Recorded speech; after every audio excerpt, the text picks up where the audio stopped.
김태현의 정치쇼 3부 우리 경제 뭐가 문제인지 혼쭐 나는 시간 혼쭐경제 전 미래에셋 애널리스트이자 현 광순회 복덕방 대표인 이광수 대표와 함께합니다. 안녕하세요. 안녕하세요. 어제 정부에서 오늘의 아이템을 줬습니다. 야, 오늘 저 월요일에 혼쭐경제 있는 거 어떻게 알고 저 어제 대통령실에서 예. 오전부터 중요한 걸 발표를 했습니다. 물론 오후에 대통령실 공식 입장에서 아직 확정된 건 아니다. 여러 안 중에 하나다라고 좀 이렇게 좀 톤 다운시키긴 했지만 어쨌든 대통령실의 성태훈 정책실장이 어제 오전에 방송 인터뷰에서 그렇게 얘기한 거예요.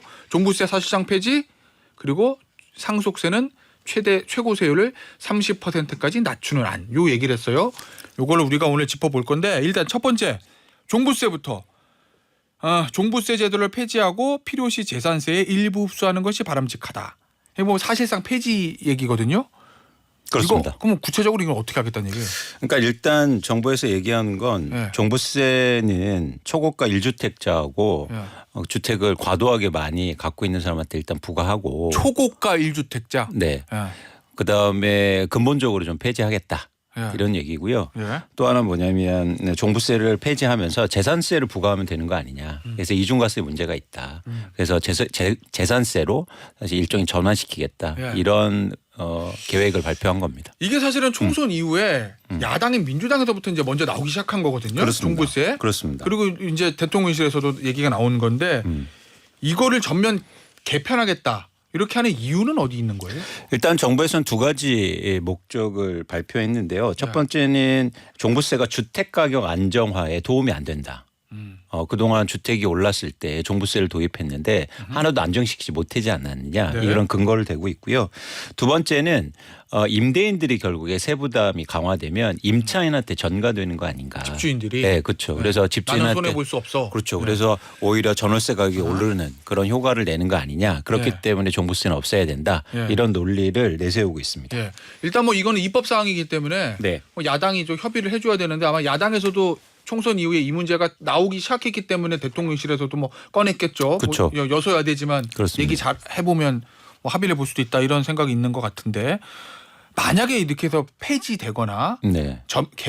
전면 개편이 되거나 이렇게 되면 제일 중요한 거 부동산 시장에는 어떤 영향이 있어요? 그러니까 그 얘기를 하기 전에 네. 이제 정부가 내세운 요 근거에 대해서 그러니까 종부세가 사실은 필요 없다. 그래서 두 가지 근거를 댔잖아요. 첫 번째는 말씀드린 것처럼 주택가격 안정화에 도움이 안 된다. 그리고 두 번째는 세부담이 임차인한테 전가된다. 예. 이 문제에 대해서 좀 살펴볼 필요가 있는 거죠. 왜냐하면 근거가 문제가 있으면 사실은 이게 예. 근본적으로 그 논리가 성립이 안 되니까. 예.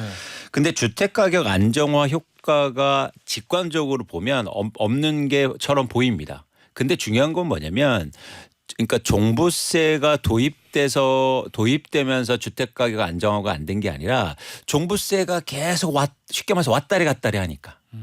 그러니까 시장 참여자들이 쉽게 말해서 투자자나 투기하는 사람들이 이 종부세를 믿지 않는 거예요. 그러니까 무슨 얘기냐면 집값이 막 오를 때 종부세가 강화되지 않습니까? 그러면 쉽게 말해서 부담이 돼서 집을 팔아야 되는데 아무도 그런 생각을 안 해요. 왜냐하면 곧 낮춰줄 거야? 이렇게? 그렇죠. 그거죠. 그래서 종부세 자체의 문제가 아니라 지금 이런 종부세의 신뢰가 문제인 거예요. 그렇다 보니까 자기 예언이 실현되고 있는 거죠. 그거 나중에 깎아줄 거야. 심지어 없앨 거야. 근데 실제로 이렇게 되고 있는 거예요. 그러니까 누구도 종부세를 믿지 않는 상황이 돼버린 거죠.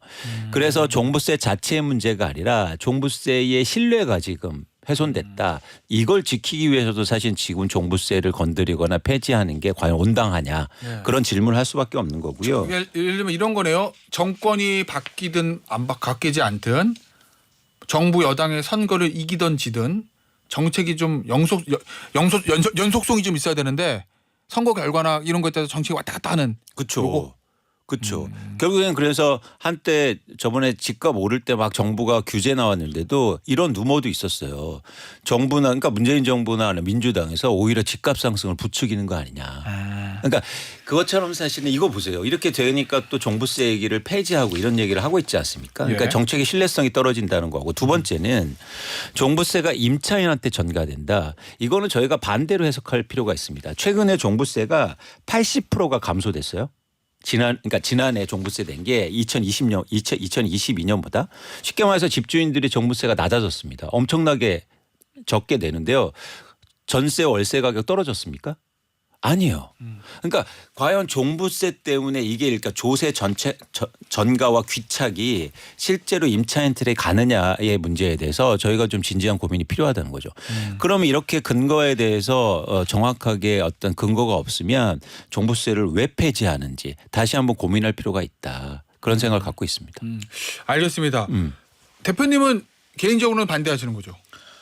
개인적으로 어떤 생각을 하면 저는 부동산 세제가 안정성을 가져야 된다. 또 하나 뭐냐면 또 만약에 집값이 종부세 폐지 때문에 집값이 급등하거나 오르면 뭘로 막아낼 겁니까? 그러면 그때 또 종부세 도입해요? 알겠습니다. 네, 그런 입장에서는 사실 신뢰가 중요하다. 그런 생각을 갖고 있습니다. 요거는 어쨌든 입법 사항이기 때문에 네. 정부 여당과 야당과의 어떤 협의가 좀 있어야 될 거고 어쨌든 야당에서도 요 얘기는 나오기 시작했다. 네. 그다음에 상속세입니다. 네. 상속세도 지금 야당에서도 얘기가 나와요. 상속세 개편의 문제도. 네. 그래서 이제 어제 대통령실도 입장을 내놨는데 최고 30% 수준까지 최고세율을 대폭 인하한다. 요 입장이거든요. 네. 상속세를 낮추겠다. 이거는 왜 나온 거라고 보십니까? 대통령실에서. 정부 여당 쪽에서. 저는 일단 이것도 마찬가지로 이유가 우리나라 최고 상속세 명목세율이 지나치게 높다. 50%거든요. 50%. 그러니까 OECD 평균이 30% 정도 수준이니까 30% 정도로 내리자. 사실 이게 가장 강력한 근거인데 실효세율을 보면 28.6%밖에 되지 않아요. 그러니까 각종 감면이라든가 뭐 이런 것 때문에 그래서 평균보다도 그렇게 높은 수준은 아닌데 일단 명목세율을 낮추겠다. 이게 가장 큰 이유로고 판단됩니다. 자, 일단 상속세는 두 가지로 나눠서 이제 기업의 경영권 승계하고 네. 그러니까 일반 시민들 얘기 이렇게 나눠서 볼게요. 일반 시민들 같은 경우에 그런 거 있잖아요. 대표님. 예전에는 상속세를 진짜 자산가 뭐 초부자 이런 사람들만 상속세가 문제가 발생한다고 생각했는데 최근에 몇 년 동안 수도권 특히 서울의 집값이 너무 오르는 바람에 야 이거 그러면 우리 아버지 집안채 서울에 가지고 계신데 돌아가시면 나도 상속세 내야 되는데 웬만한 건 아니죠.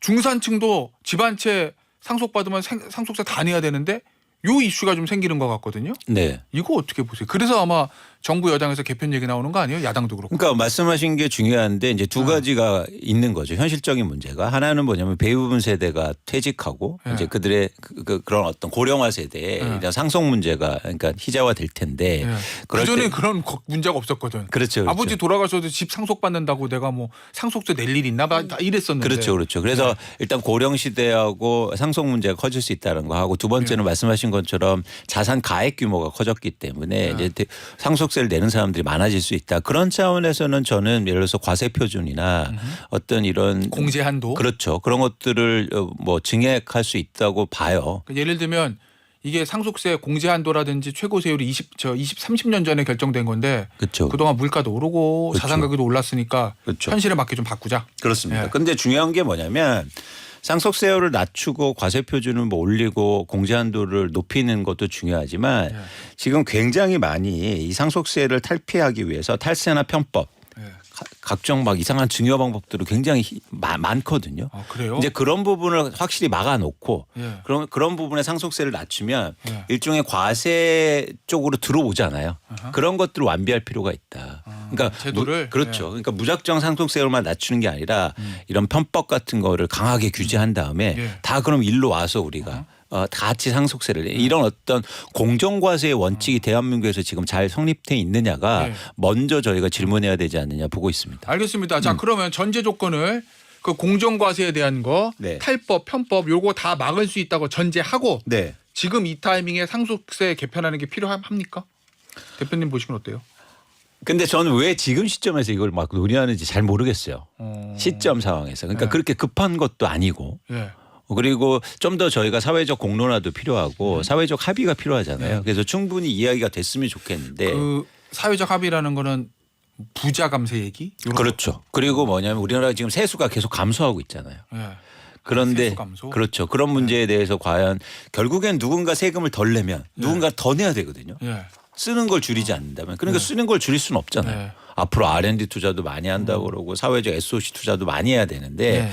뭐 복지 예산도 계속 증가하고 있고 이런 상황 속에서 이런 세수가 감소할 때 과연 누가 그 세수를 충당할 수 있느냐 이런 부분에 대한 합의가 필요하다는 거죠. 그 부분은 어때요? 기업의 경영권 관련해서 얼마 전에 있었던 한미약품의 경영권 다툼 형제간에 그것도 결국은 이제 상속세 재원 마련부터 시작이 된 거라고 하고 일각에서는 기업 쪽에서는 그런 얘기 하잖아요. 3대가 기업의 경영권에 넘어가면 결국엔 상속세 내다가 지분 다 팔아가지고 결국은 외국 투기 자본의 먹잇감이 될 거다. 네. 이게 이제 재계에서 많이 나오는 얘기거든요. 네. 그러면은 가업 승계를 위해서 뭔가 좀 공제를 해주든지 우리나라 상법에 경영권 방어 장치가 거의 없는데 상속세 내느라고 지분 다 팔아버리면 헤지 펀드만 좋은 일 시키는 거 아니야? 요 기업의 논리 이건 어떻게 생각하세요? 그러니까 일본이 상속세율이 막 50% 이상이어서 굉장히 높은데 가업승계라든지 말씀하신 것처럼 경영권을 안정적으로 유지하기 위해서 그런 특례 조항들이 많거든요. 아 일본이 그렇죠. 그러니까 우리나라도 그런 것들 도입해서 예를 들어서 사업을 인계받거나 그러니까 직접 돈을 받거나 이거 말고요. 자산을 받거나 아니면 경영권을 받거나 이럴 때는 충분히 배려가 돼야 된다고 전 보고 있습니다. 아 일본처럼? 그렇죠. 아, 일본은 그렇게 하나 보죠? 그렇죠. 그렇죠. 상속세율이 막 50% 이상으로 우리나라보다 훨씬 높아요. 명목세율이. 그런데 계속 가업을 유지하면서 경영권을 유지하잖아요. 그 강소기업들 일본에 그렇죠. 그런 기업처럼 사실은 뭔가 좀 배려가 충분히 있어야 된다. 우리나라 경제를 위해서 그런 생각 갖고 있습니다. 아 그런 부분은 좀 조정할 필요가 있다. 그런데 여기서 이제 또 한 가지 말씀드리고 싶은 건 뭐냐면 우리나라가 빈부격차가 굉장히 크잖아요. 예. 그런데 이런 상속 문제까지 더해지면 빈부격차가 훨씬 더 커질 건데 사회적 불평등이 이런 문제도 아까 말씀드린 것처럼 사회적 합의가 필요하다는 거예요. 역시 또 부자 감세, 그렇죠. 재벌 감세 요 얘기군요. 그렇죠. 그래서 이제 다른 사회적인 기반이 마련된 다음에 이런 법률적인 변화도 논의가 돼야 된다. 근데 다른 거 하나 고려 없이 이것만 하면 또 사회적인 논란이 더 커지는 거죠. 알겠습니다. 자 주제를 바꿔서 다음은 지난주에 있었던 또 주요 이슈 중에 하나입니다. 이거 아마 우리 국민들 전부 다 해당이 되는 얘기일 거예요. 왜냐하면 이 팡팡팡 쿠팡 이걸 안 쓰는 분이 없기 때문에 공정위가 쿠팡에 과징금을 부과했어요. 1,400억. 야 세죠. 엄청 셉니다. 왜냐하면 지난해 5대 그룹이 낸 과징금 총액이 2천억이 좀 넘어요. 그러니까 한 그룹 한 기업한테 1,400억을 내라는 건 엄청나게 큰 거죠. 왜 이렇게 많이 때린 거예요? 두 가지인데요. 뭐냐면 알고리즘 조작했다. 알고리즘 조작. 예, 그래서 쿠팡에서 직매입하거나 아니면 PB 상품을 얘네가 쿠팡 랭킹이 있어요. 거기에 상단에 노출시킨 거야. 그러니까 저도 쿠팡 어제도 썼고 그제도 썼는데 예를 뭐 살라고 치면은 쫙 나오잖아요. 그렇죠, 그렇죠. 그 중에 맨 위에 이제 로켓 배송 막 뜨고 그렇죠. 그 다음에 보면은 이제 쿠팡이 PB 상품 자기들이 만든 거 있어요. 그렇습니다. 그리고 로켓 배송이라는 게 결국 직매입인 거잖아요. 그렇죠. 본인들이 사다가 본인 물류 창고에 보관하고 있다가 그 다음날 바로바로 내보내는 게 로켓 배송이니까 그렇죠. 그게 상단에 뜨긴 뜨거든요. 근데 그게 알고리즘을 조작해서 뜬 거라는 얘기예요? 그렇습니다. 그러니까 먼저 노출시키는 이런 방법을 썼고 두 번째는 임직원들을 이용해서 셀프 리뷰를 작성하게 됐어요. 셀프 리뷰. 셀프 리뷰. 이거 빠른 좋아요. 쿠팡 PB 상품이 정말 싸고 좋아요. 이런 거. 그렇죠. 그래서 예를 들면 그 3년 동안 공정위가 조사를 했는데요. 굉장히 오랫동안 했습니다. 3년 동안 했는데 임직원 2,297명이 7만 건이 넘는 리뷰를 썼다고 해요. 네, 그래서 그렇게 리뷰를 많이 했으면 저도 이제는 뭐 이게 인터넷에서 물건 살 때 리뷰가 많은 걸 보게 되잖아요. 뭐 아무래도 집단 지성의 힘을 믿게 되죠. 아 그러면 많이 쓰게 되면 이거 신뢰가 있네, 좋겠네 하면서 이제 구매하게 되는데 그 리뷰를 임직원들이 썼다는 거예요. 그래서 공정위가 이거 문제가 있다. 이거는 약간 불법에 가깝다. 그래서 심지어 검찰 조사도 의뢰한 상황입니다. 검찰에 고발까지 했어요. 그렇습니다. 예. 요거 공정위 사건은 검찰에 공정위에 고발이 있어야지 전속 고발권을 가지고 있는 거니까. 네. 그럼 쿠팡도 할 말이 있을 것 같은데 여기에 대해서. 쿠팡에서 한 얘기는 뭐냐면 일단은 첫 번째는 공정위가 업계 관행을 제지한 거다. 이거 업계 관행이다. 자기가 직매입하고 PB 상품을 상단에 노출시키고 홍보하는 건 업계 관행이라는 거죠. 그래야 이커머스 업체들이 살아날 수 있다. 그런데 그걸 규제하는 건 사실 업계 관행에 대해서 모르고 무시하는 거다라는 게 첫 번째. 그러면 이 얘기인 거예요?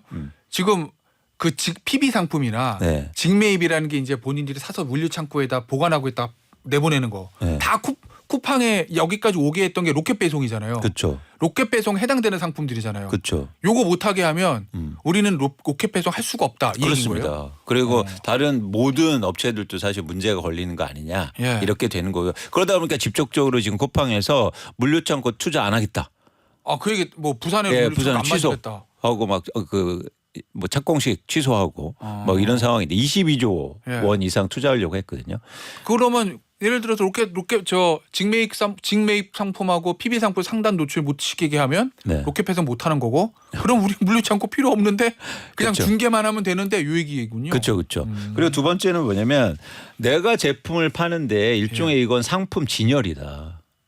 상품 진열이다. 네, 상품 진열을 내가 마음대로 하는데 왜 그거를 문제 삼느냐 이 얘기를 사실 쿠팡에서 주장하고 있는 상황입니다. 그러면은 우리가 땡땡 마트 대형 마트 가면은요 대형 마트에도 자체 상품이 있잖아요. 그렇죠. PB 상품이 있고 그냥 상품이 있는데 PB 상품을 내가 제일 좋은 데다 배치해 놓는 거. 그렇죠. 내 맘이지. 그렇죠. 요 얘기잖아요. 보통 PB 상품 보시면 이게 유통 매장에 가 보시면 네. 입구에나 네. 그리고 출구에 딱 진열해 놨잖아요. 네. 가격 써놓고. 네, 맞아요. 그래서 손이 간단 그리고 말이죠. 계산대 옆에 있어. 손이 가요. 네. 그런 상황 속에서 이거하고 비슷한 건데 사실 그거 다 홍보다. 오. 근데 왜 거기에서 공정위 제재를 하느냐 이겁니다. 오, 그래요. 네.